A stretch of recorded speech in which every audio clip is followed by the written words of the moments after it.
For years, fraud defenses were largely rule-based. If a transaction tripped a handful of static thresholds, high amount plus unusual location, say, it was declined or flagged.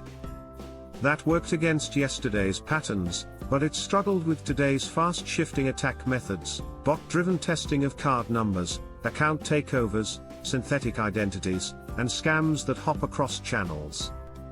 AI flips the posture from reactive to predictive. Instead of matching rules, modern systems learn the normal behavior of cardholders, devices, and merchants and estimate, in milliseconds, the probability that any new authorization is fraudulent. Mastercard's decision intelligence is one example. It generates a real-time risk score and reason code at the moment of authorization, helping issuers block bad transactions and let good ones through. The second goal is just as important: false declines erode revenue and customer trust.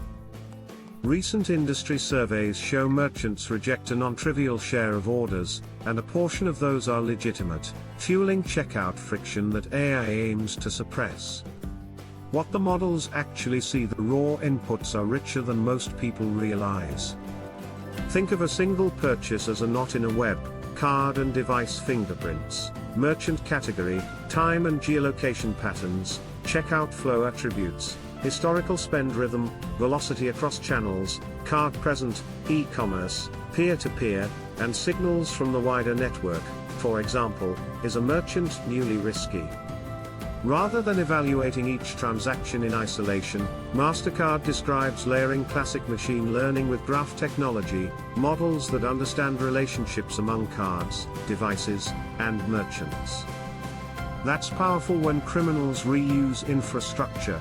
A mule account, drop address, or compromised checkout script can quietly tie dozens of events together. Generative AI techniques can help spot novel families of compromise earlier by synthesizing and testing patterns that resemble emerging attacks. Mastercard reports that combining generative AI with graph methods has doubled the rate at which it identifies compromised cards before criminals use them, so issuers can replace those cards proactively. From bespoke builds to market-ready AI, banks have long run their own fraud models, but training and tuning them at network scale is resource-intensive. A noticeable shift the past 2 years is the rise of turnkey, network-trained services. Mastercard's transaction fraud monitoring, built on its Brighterion AI platform, is pitched as an out-of-the-box model trained on anonymized and aggregated global network data, so customers can plug in and benefit from broad patterns that a single bank might not see alone. At the same time, issuers can blend these network scores with their own data, for example, KYC, portfolio nuances, and policies. This layered approach, network intelligence plus issuer context, is becoming the standard because it balances broad detection with local precision. Why speed and explainability matter: authorization windows are brutal, decisions often need to land in tens of milliseconds. That operational constraint shapes model design: compact ensembles versus massive deep nets, engineering low latency inference, and how features are computed, pre-aggregated rolling stats, sketching techniques. Vendors highlight sub-100 millisecond scoring at global scale.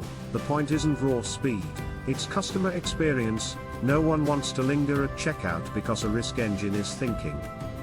Equally critical is explainability. Fraud teams need to know why a score was high to tune controls and to defend decisions to regulators. Systems that emit both a score and reason codes, unusual device, risky merchant cluster, anomalous spend velocity, help analysts action alerts and calibrate thresholds to avoid overblocking.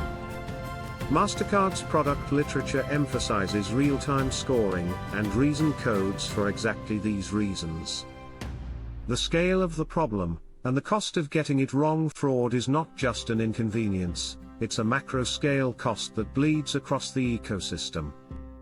One widely watched industry tracker estimates total global card fraud losses at $33.83 billion in 2023, a slight rise from 2022, though losses per $100 of volume ticked down.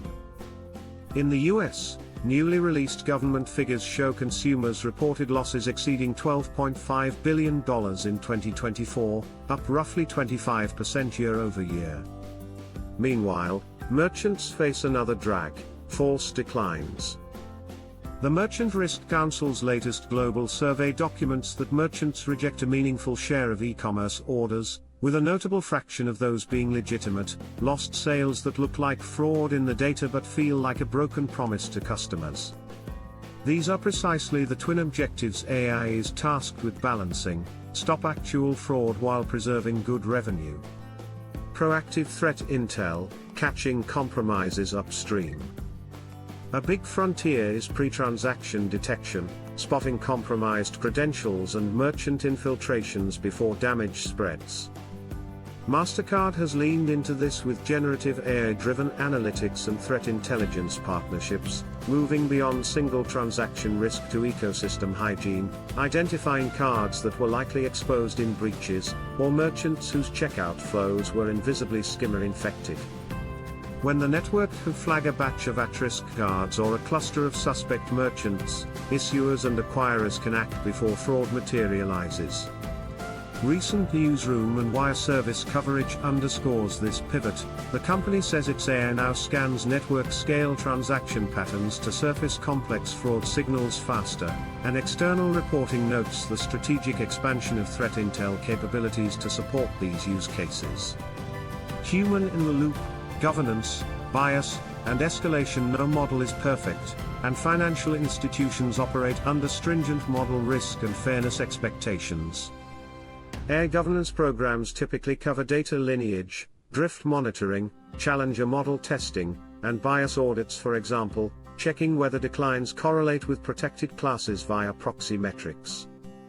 Alerts still funnel to human fraud analysts for review, especially in gray area cases or when policy mandates second factor checks.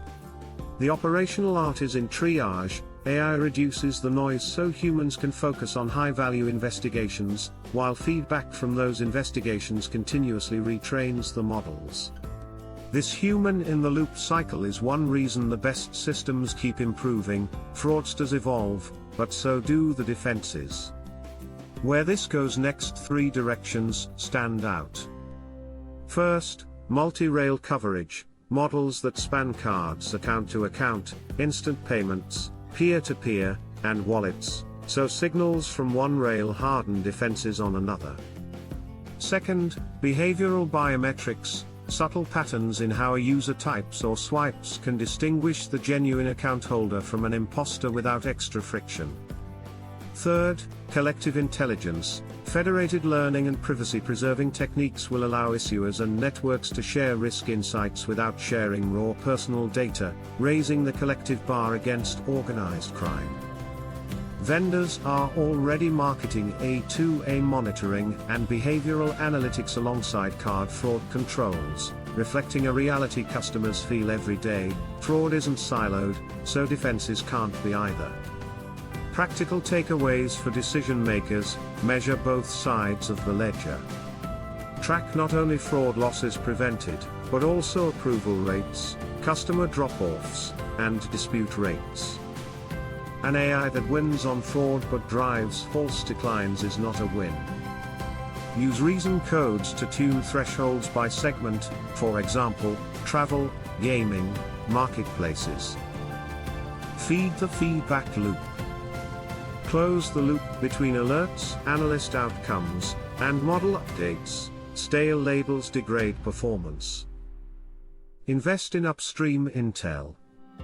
Breach and skimmer detection can remove compromised credentials from circulation before they're weaponized. High ROI that shows up in lower downstream alerts. Plan for explainability and audits. Document features, drift monitors, and challenger tests from day one. It pays off at model risk committee time. Think network plus local. Blend network trained scores with issuer-specific data for best lift. Neither alone is sufficient at scale. If you found this video helpful, don't forget to like, subscribe, and hit the bell so you don't miss the next one.